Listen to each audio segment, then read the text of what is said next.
മധ്യകേരളത്തിലെ ദേശീയ പാതകളിലുള്ള സിഗ്നൽ സംവിധാനങ്ങൾ ഗതാഗത മന്ത്രി കെ.ബി. ഗണേഷ് കുമാർ സന്ദർശിച്ചു. ദേശീയ പാതയിലെ ഗതാഗതക്കുരുക്കിന് പരിഹാരം കാണുക എന്ന ലക്ഷ്യത്തോടെയായിരുന്നു പരിശോധന.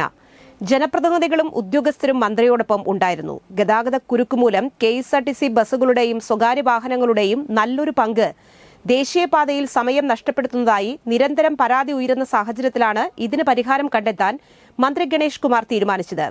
ഇതിന്റെ ആദ്യഘട്ട നടപടിയായാണ് തൃശൂർ മുതൽ അരൂർ വരെയുള്ള പ്രധാന ജംഗ്ഷനുകളിൽ പരിശോധന നടത്തുന്നത്.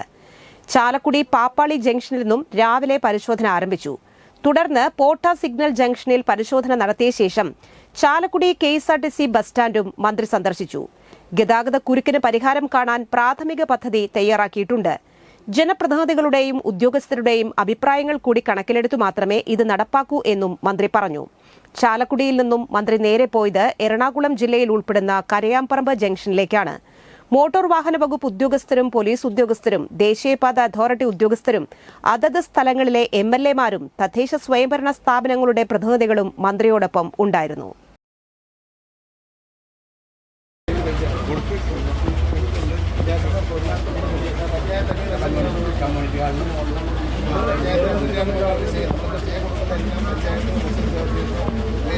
പള്ളികൾ ആരെങ്കിലും